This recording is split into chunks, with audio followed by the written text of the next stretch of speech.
Hi there, this is Marielle Concepcion, your host of the My DPC Story podcast.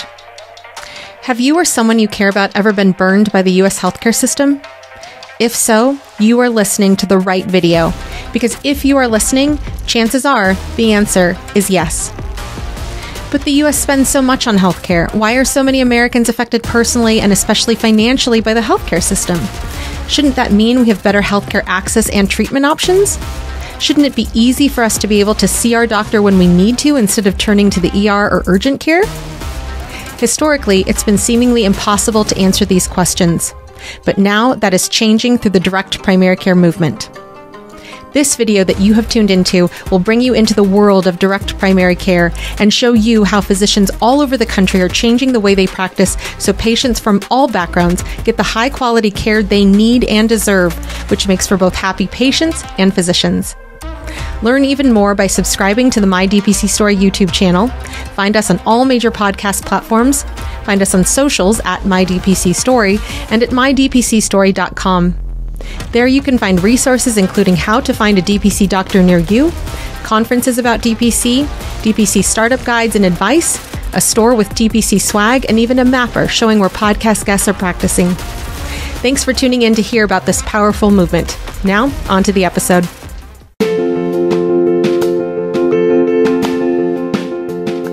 Direct primary care is an innovative, alternative path to insurance-driven healthcare. Typically, a patient pays their doctor a low monthly membership and, in return, builds a lasting relationship with their doctor and has their doctor available at their fingertips. Welcome to the My DPC Story podcast, where each week you will hear the ever-so-relatable stories shared by physicians who have chosen to practice medicine in their individual communities through the direct primary care model. I'm your host, Marielle Concepcion, family physician, DPC owner, and former fee-for-service doctor. I hope you enjoy today's episode and come away feeling inspired about the future of patient care, direct primary care.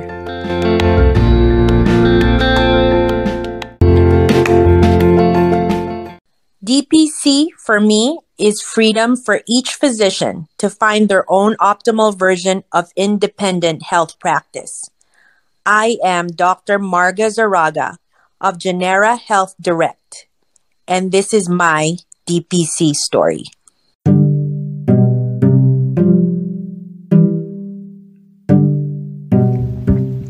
Dr. Marga Zaraga graduated with a degree in medicine from the University of the Philippines College of Medicine.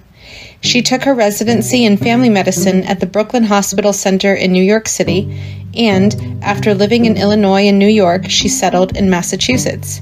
She opened up her DPC doors in June of 2019.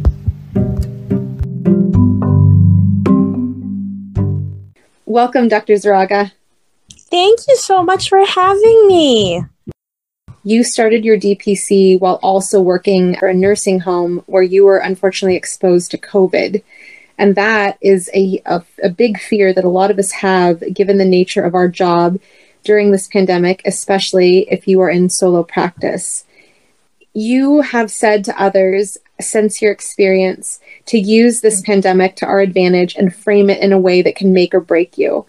Tell us how your COVID exposure helped push you forward. Thanks for starting me off on that note, because that's already the meat of the message that I wanted to say. So to straighten out some facts, like you said, I started my DPC practice in June of 2019 in Massachusetts, and I was still working as a part-time employee as a nursing home doctor, admitting patients from the hospital and taking care of long-term care patients. So I did that side by side to give myself time to build a panel and as well as secure my finances. During the pandemic, the struggle was for a contracted doctor. We have these terms of employment where, upon this date, then this is what will happen and so forth. So I had to, sort that all out lawyers and everything, and it was a big mental load. Untangling myself from even the part-time employment job. Maybe because I also value relationships a lot, and one of the things that I'm very proud about is I've never left a job position in waste. I always wanted to leave it in a good manner, which segues right into the pandemic. They were aware that I was leaving in 30 days vis-a-vis the news of the pandemic was coming up, and PPE shortages, lots of stress on the staff. And also, just tuning back into those days, being ridiculed and, I wouldn't say shamed, but made fun of by some staff members who had no idea what COVID was at the time. Because my nurse practitioner and I would come in full garb. When I say full garb, it wasn't actually full garb. It was my scrubs, my winter hat, and my N95, which some people found entertaining, which I particularly really felt sore about that people were making fun of it at the time. And of course, it happened on April 1 that I got one phone call to see one person ahead of everybody else. And within the span of an hour, I diagnosed 4 positive COVID cases, which is quite memorable and I would say to an extent traumatizing. And was this after which, with the shortage of PPE, we had to sort out what the next thing to do should be. And we consulted our agency, the one that I was supposed to resign from. And they basically said that I qualified to be quarantined because I came in contact with patients who are positive. So quickly launched into telehealth for a few weeks. The biggest impact on me was I was just preparing financially to be fully on my own with my practice and other stints that I put together. And so basically, I knew that nothing could happen ideally, but it's just quite unfortunate that the whole mental load of the pandemic came along with it. And at that moment, given this was such a highly anticipated time, there are these key moments that I can't forget where, I take several, I call them clearing breaths. That's what I teach my clients. You take several clearing breaths and you say like, this could go either way. And I absolutely have to drive this in a way that I thrive. Surviving was not a question to me. Because I felt like when you make a decision that, that this is going to get done no matter what. And what's worked for me, because it's obviously true to my own truth or reality and my passion. I think about my children and I think about my dreams and aspirations for them. And it's very easy to well up in tears when I think about, what the sacrifices my family made, both my in-laws and my own biological parents. Everybody made sacrifices to support me and my husband in migrating to America. And everybody, even my brother, sister-in-law, living apart from family, bridging together childcare, that all kind of like replays in your head. At the thought of failing at opening my private practice, like this was for my kids. This is part of the big dream to get them to like the next level. And that was like my driving truth, and everything else, had to be done and had to be followed. Lot of stress on our marriage, it was a new way of being. Like we're used to being employed and having routine checks coming in, scheduled checks rather, pay But now, like, we have to watch every single thing, and it's uncomfortable. You know how couples have a hard time discussing finances, checking in, what are we spending, when should we spend it? It's not comfortable. But, you always have to, you know, drill down, and from that spirit be able to communicate. And it wasn't easy. But thankfully, as I said, that, touching on family life and how I pulled myself together. And I mean, there was a plan. So I worked the plan the work the plan. So yeah, that's a lot for a first what? How many minutes have we done? So I in terms of minutes, you can't put a number to what you just shared.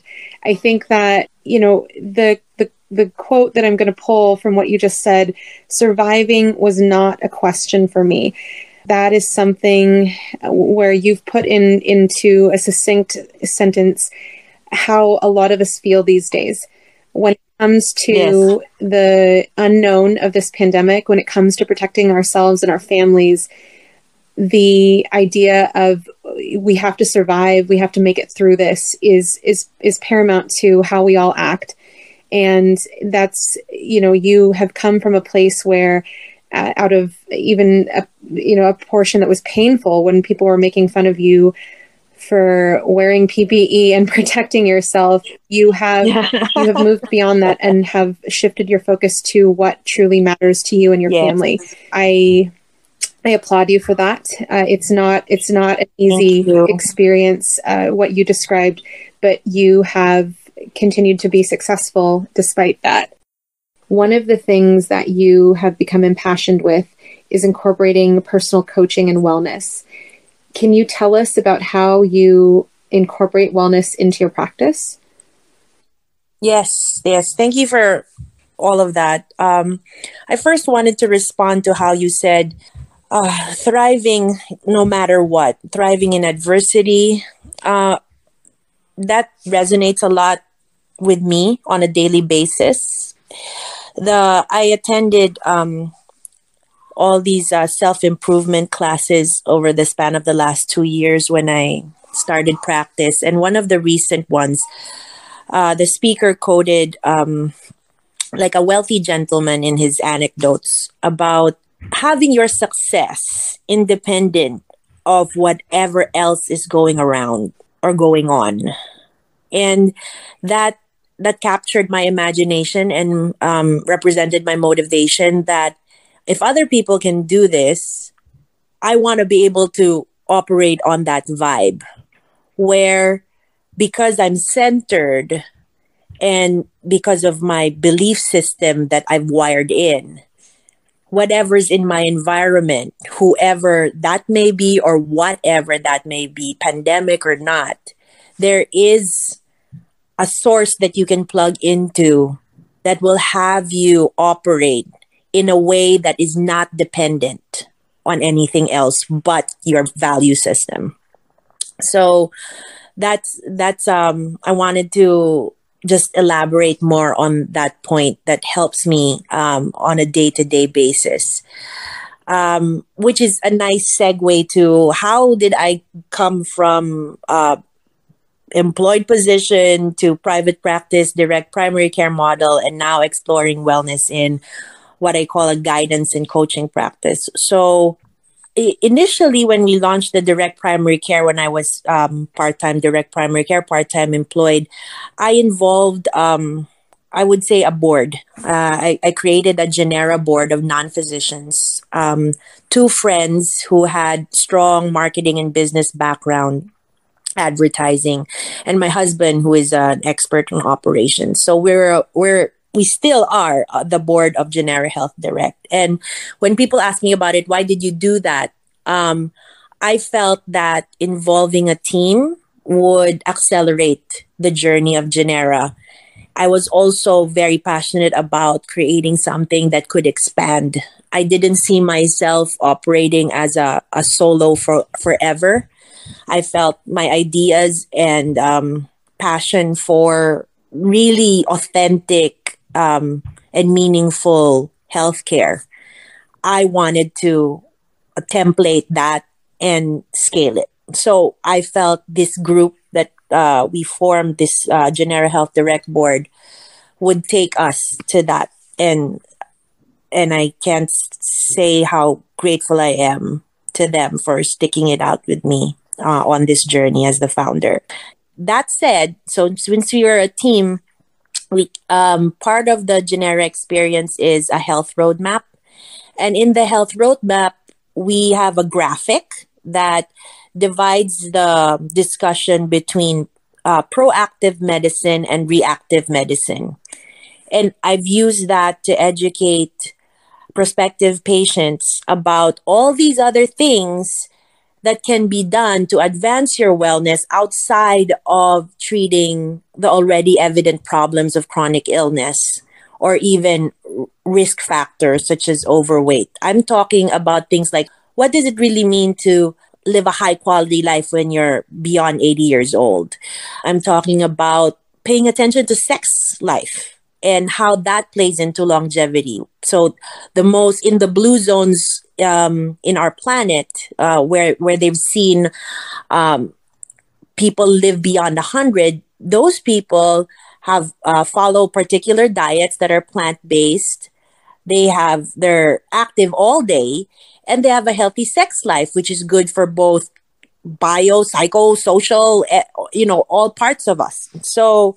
So I began with that, with this graphic, with us giving people the space to talk about things that a rushed 8-minute primary care visit, 8 minutes because the reported average of a regular primary care visit is 8 minutes. So I was giving them a rich experience in terms of looking 360 on their health. So that was the beginnings of the wellness practice, still within the direct primary care. And I have to say, the blossoming of the wellness practice came, in fact, the major ingredient was the pandemic, because I can't see my offering resonating as strongly without the pandemic as with. So recognizing all the ugly and the beautiful things from this experience of the COVID, this is one of the most beautiful things. So what happened was I started to offer community event, and I called it Wellness and Me with Dr. Marga. And I appealed to friends, my patients, to come and join and explore their interior life through basic wellness practices. I explained it as a session of wellness through breathing and introspection. And it allowed me to connect in a deep way with people without having them reveal too much of themselves to others. Like, it was a safe space. I would call it a safe space where you could come to the water fountain and get a drink. And then I would lead them through breathing exercises, visualization, and one of the heavier things we would tackle is forgiveness. So this is, like, for me, my definition of what the basis of healthy daily wellness practice would look like. And then give them an opportunity to meet me one-on-one. So, with all of the, we're all inside a pressure cooker. And my job was to be like the flashlight of the path of the way out of the tunnel. So people started to connect with me one-on-one, and it gave me, the dream relationship that I've always wanted with patients, where we could go like full spectrum. Some of these patients have their own primary care doctors, and some of them made me their primary care doctor. So I launched my wellness practice under my brand, Marga Zaraga, MD, to just do away with the last bit of paperwork when it comes to healthcare. So I have a mix of people in my wellness practice or guidance practice who have a separate agreement where we basically say our relationship is entirely different from that of regular primary care doctor or medical provider. That I am a life and health coach, but I am not functioning as their medical provider. And so with all other things in that clear agreement. So with empowered with that structure that allowed me, it's like putting fertile soil.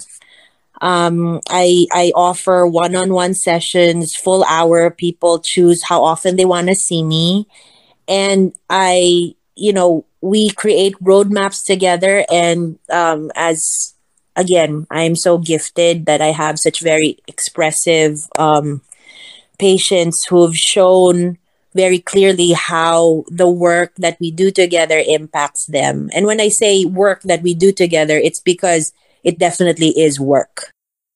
You have built a practice that is so unique to yourself, as well as, I'm assuming, the area, given the community support that you've been describing, especially, a health and wellness with Dr. Marga event. That is something that I see a lot of communities lacking these days. I live in rural California, where when within the past 3 years, I think we lost our Silver Sneakers program. And that was one of the things that we had that people were able to partake in. And now with the pandemic, going into a group activity is very rare these days. And so the fact that you have been able to develop a practice that incorporates personal coaching and wellness during these pandemic times, I can easily see how the pandemic is making the drive to join you in that journey even stronger. Another aspect of wellness that's been very relevant these days is around healthy weight or concerns over weight loss. As most people know, there's what they call the COVID-15 instead of COVID-19. COVID-15, which is the 15 pounds that is on average been the documented weight gain in 70% of America, which is and yet not surprising, because like any addiction, there is the tendency to be addicted to foods, sugar, and a lot of people don't realize or kind of are tuned out to the fact that sugar causes inflammation in the body, especially in excess amounts. Of course, anything excessive will always have a poor effect on our body's balance. So amidst all of this, I myself have had to come to terms with buckling down on my weight, because at the beginning, we quite indulged in enjoying food as a family to cope. There's a lot of emotional eating going on in our house when this all started, and I was already overweight, and I couldn't believe when I stepped on the scale after about 3 weeks or 4 weeks into COVID. I was 1 pound shy of being obese. And that was like a slap on the face. Not only that, remember, I was actually, psyching myself up to continue to treat COVID patients. And so I was thinking to myself, this is not about vanity. This is not even about cardiovascular health in the next 20 years. This is about now, that I will be at higher risk if I allow this weight problem to continue. And this, so what I'm happy to say, fast forward, is with a lot of mental work with my coaches, and consistency in my running practice, and really curbing some of these psychological reasons why I indulge in sweets and have disorganization in planning what I eat, because I put work above my own health. So I sorted out and continue to still sort out all of those things. I've developed a program for weight loss, which I like to call Weight Light Living Coach, or Weight Light Living.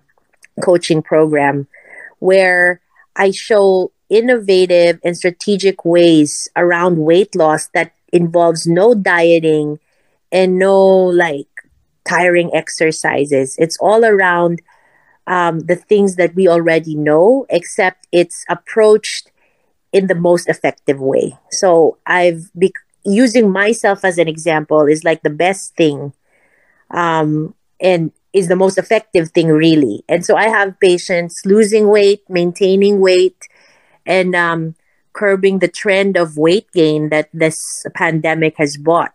And it's a way of living. It's a way of thinking. It's a way of wiring your subconscious to really reflect on relationship with food. So that's like the novel thing that I'm shedding a light on in the wellness program right now. So looking for people to join that group that will be starting in October 1.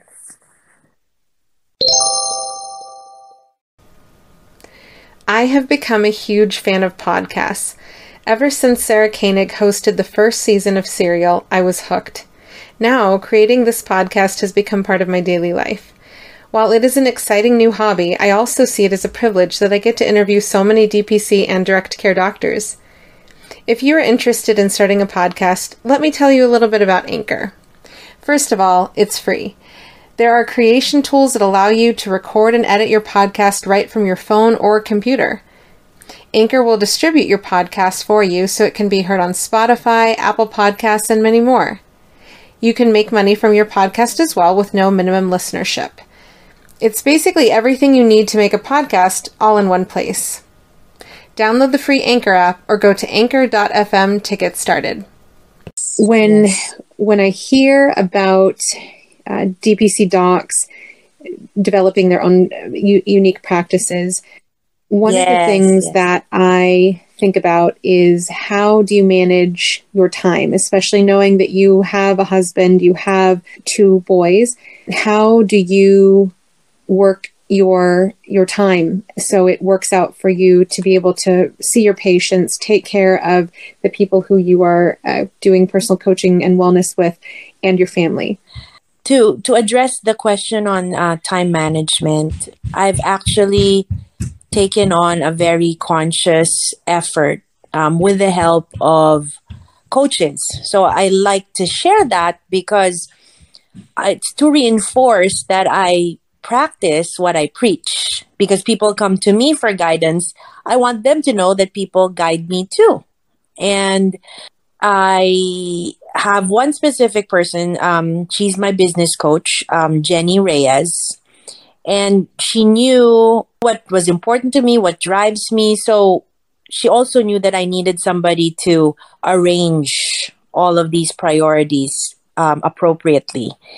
So we would go together through a process where I list all the things that I'm interested in, that inspires me, the opportunities, and then basically rank them not only by one criteria, but several. And this centers on the financial gain from these business ventures, all the way to what energizes me and what inspires me, what's most aligned with my values. And so then it becomes very clear where I should put my time at this moment. And the whole point of evaluating and reevaluating that just makes for a logical step to acceleration. And that's why the progress has been what it's been. In relation to family, I also have chosen to view time with family and work as block times. So what do I mean by block times? For example, committing the attention to the task or the person at hand, meaning not feeling guilty and splitting my mind between, I'm not with my family. Just focus and do your best at the time meant for the work and at the time meant to bond with the family, and just be all out 100% into that. And so my husband and I, like, for example, we had one of my recent, he would call it a meltdown because he thought I was mad at him. But I was actually just frustrated that I missed dinner once because I lost track of time. And so, I'm again, one of my big blessings is my husband likes to cook. He loves food. He likes to cook. And so he's the one in charge of the logistics of dinner. And I'm the one who has clients after 5. So we made an agreement that I expressed that this was important time for me. So, we worked together to coordinate that more efficiently with this whole work from home deal. In addition to that, I was gonna share like one beautiful habit that my children and I have, which is I call it a hug break. It's really a hug and a kiss. So throughout the day, I stop by their study room, and we get like a real meaningful hug and a kiss to my 13-year-old and my 7-year-old. And it's not like, in passing 2 milliseconds and then off to the next task. It's really, I like to tell my younger son, his name is Rafa. So I say, "Where's Rafa?" And it's because I mean that his eyes should meet mine so that we can connect before I hug him. And so that's always been fun. And it's a real nice break where I feel physically connected to them amidst the melting pot of work and home life in this environment. That's great. As a mom myself, I just got really, I got a warm feeling when you said that about the hug break, because that's one of the things that I enjoy about being home more is that I get to spend a lot more time with my son. That's wonderful that even at 7 and 13 that you are making it a point to have your kids know that you are absolutely there for them and that you love them so much. Yes. And one of my struggles has been to keep my block time with my 13-year-old. We actually decided to take an online speed reading course together.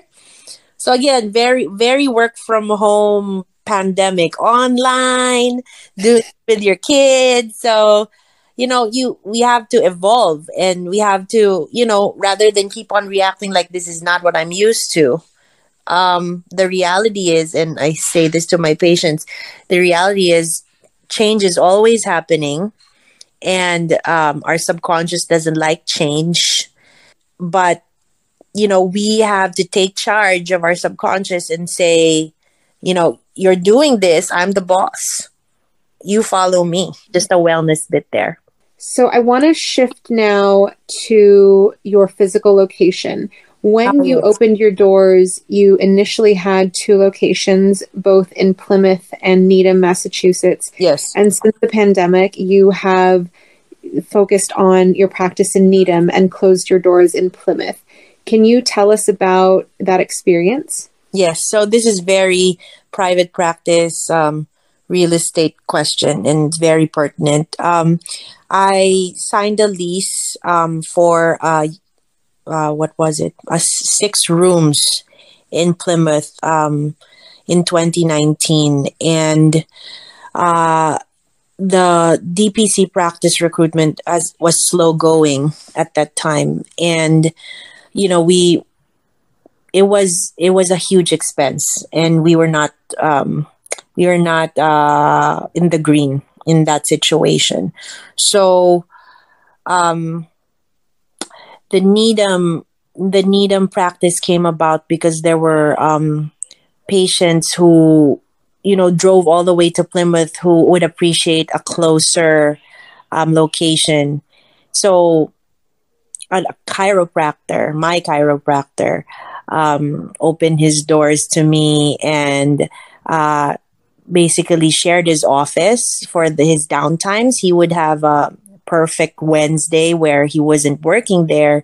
So he charged me a minimal fee. He knew that I was starting out. He knew that it was a bit of a struggle.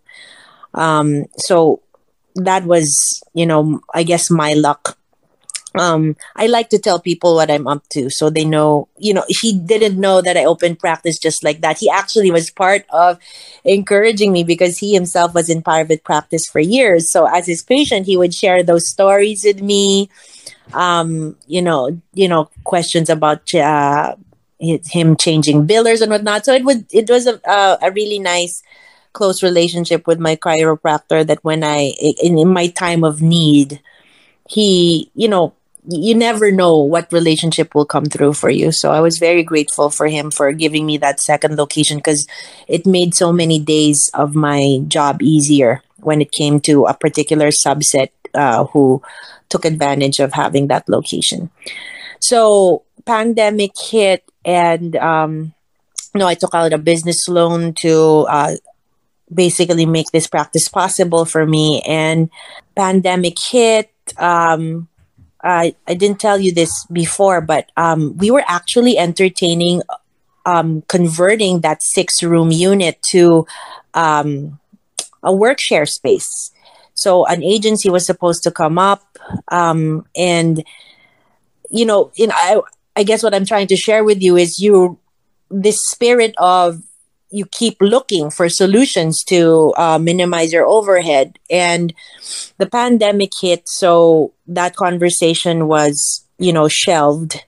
And I came clean with the landlord, and essentially they were very sympathetic. And because of the frontliners, this big sacrifice of working during this COVID, and they knew that I too was working in the nursing home. I think part of it was really understanding the plight of a doctor in solo practice, and the other part of it was they also didn't feel comfortable having the idea of a primary care office where COVID patients could be coming in because everybody else around me was a business office.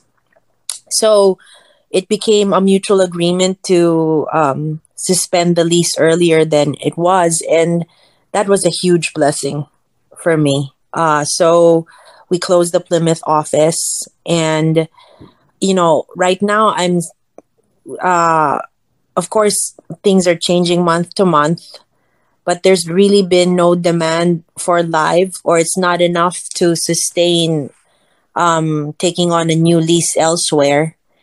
And the few elderly patients who I felt need more TLC, I've done home visits. And again, it's just a small panel, but for me, a relationship is a relationship. So I've said I'd rather than resume in an office, I'd rather do the home visits. But again, these are very specific to my situation because of my various mixed roles that I play. Yeah, so that's one way that I've coped with that. Yeah. Yeah, it's a very good representation of what is happening in different communities all over the country in terms of patients are afraid of COVID. They're acting different with regards to how they seek medical care. And so that is really so fortunate that your landlord was sympathetic to your situation specifically. And that is just something that, you can't be anything but grateful for when you look back at you were able to continue your practice, not have that overhead, not have that headache of what are you going to do with that space. Yes. But I definitely agree in that, as in the mindset of a DPC doctor, you're always trying to cut your losses and still give the best care. So that's great that you've been able to morph your practice into one location in Needham plus home visits and telemedicine visits on top of the personal wellness. But majority of it is really virtual right now. I have to say I did a couple of walking appointments. It was really fun. I found the trail. I just wanted to share. This was a direct primary care patient. It was suggested by a friend of mine who was an athlete. She says, why not make a walking appointment? So I have nearby, again, very lucky. I'm like 5 minutes away from my home in the next town, there's a nice park that you can walk for 30 minutes with at a nice pace. So yeah, we made a cardio event out of meeting each other for the first time live. We both had our masks and we were social distancing outdoors. So it made for a really interesting primary care appointment. I also want to say that, that how my landlord, came through for me, was on the basis and a foundation of trust that we really worked hard to establish from the get-go. Me and my husband would constantly update and be in touch with the building manager, what we were doing. And they too, reciprocating our effort, they too told us that, people, businesses in hardship, usually they're kind of just run and hide,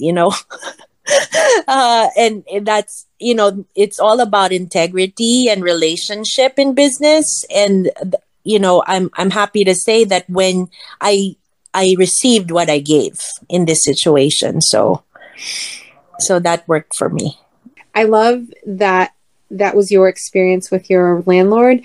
And I also got a huge kick out of hearing about your walking visit. That's a great idea, especially when people are in these different states of cabin fever, these days.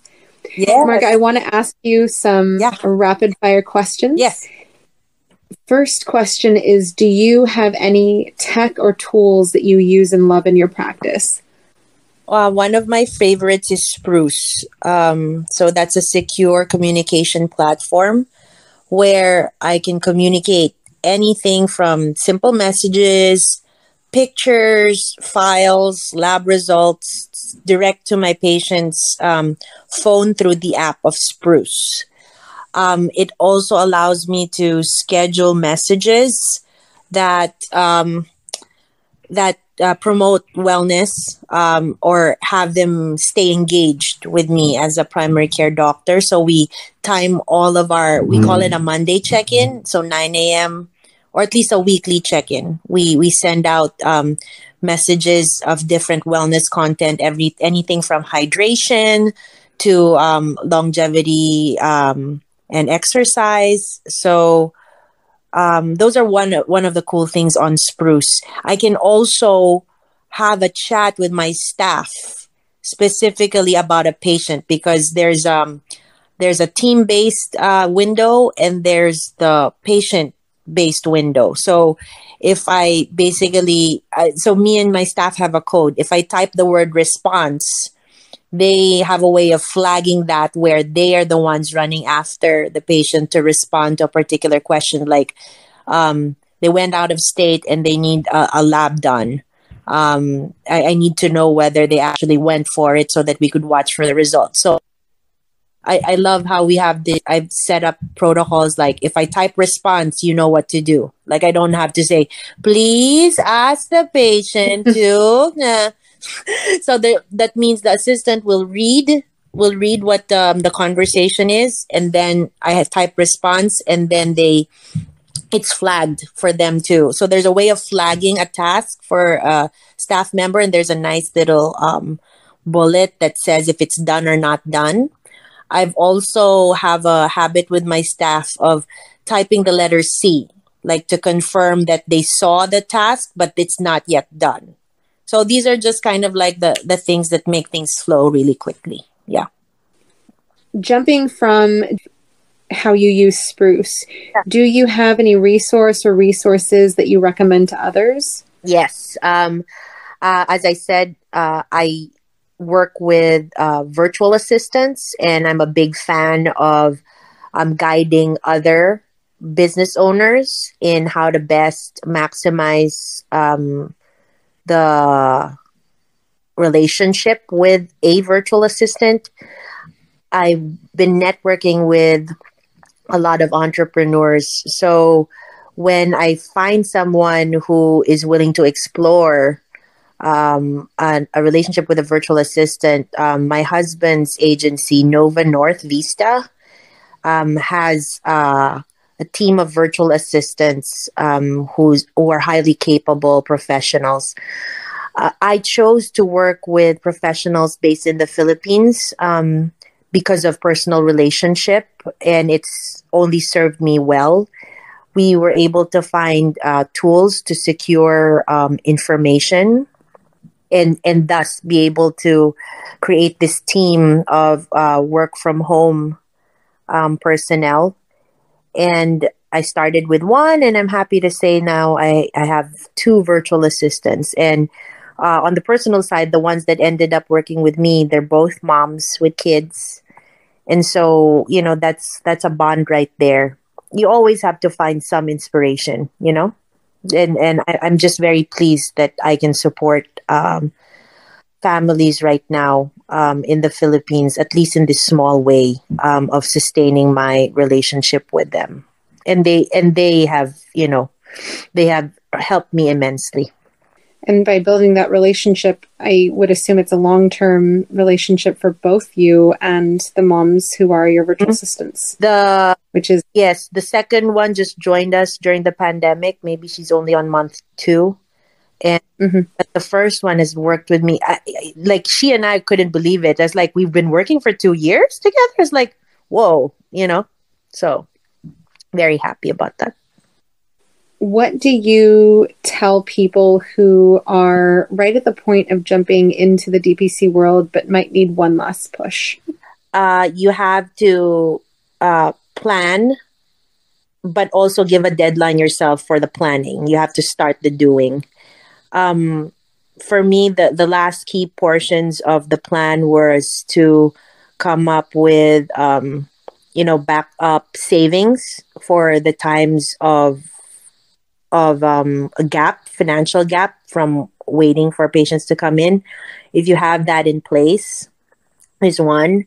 And second, I would surround yourselves with people who have succeeded in their own individual way of launching their own business, and work off from that vibe and inspiration. In other words, staying in an employed position is not going to get you closer to your goal. And, but this is the most important. Really understand that your business is a reflection of your own personal growth. I can't say that enough. I could talk about that for 60 minutes. People may not realize that their success in business really truly reflects what's happening internally in their own contemplative life, and the power that comes from that in putting out something that's transformative for others and impacting your own growth is like the most satisfying feelings that medicine and healthcare has brought to me. And I can't say enough about that. The idea that you have found what a lot of doctors are finding these days who are making the jump to DPC, where personal growth is tied to your business model, is something that I find a lot of people are using to motivate them every day, because it's something new for doctors, especially who had gone into fee-for-service models versus private practice that was separate from the RVU generating system. Yes. What you've shared today, which is extremely valuable for people to hear, what is the best way for others to reach out to you? Thank you so much. For my guidance practice, I go under my name, Marga Zaraga, MD. That's Marga is M as in Mama, ARGA. Zaraga is Z as in Zebra, ARRAGA, MD. That's also my website, margazaragamd.com. Our phone number is 508-591-4944. 0655. So that's for my guidance practice. And for my direct primary care practice, that falls under Genera Health Direct, which is Genera is GENERA. Health Direct, and our website there is www.generamd.com. GENERAMD.com. Our phone number is 508-591-0655, and people should feel comfortable texting or calling. Go straight to me and my small team. So very personalized service either way. Thank you so much, Dr. Zaraga, for joining us today. All the best in continuing to thrive in your DPC.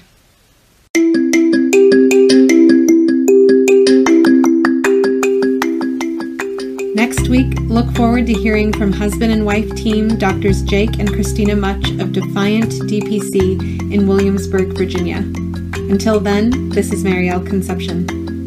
For more information on this episode and much more, please visit mydpcstory.wixsite.com/mysite. That's mydpcstory.wixsite.com/MYSITE.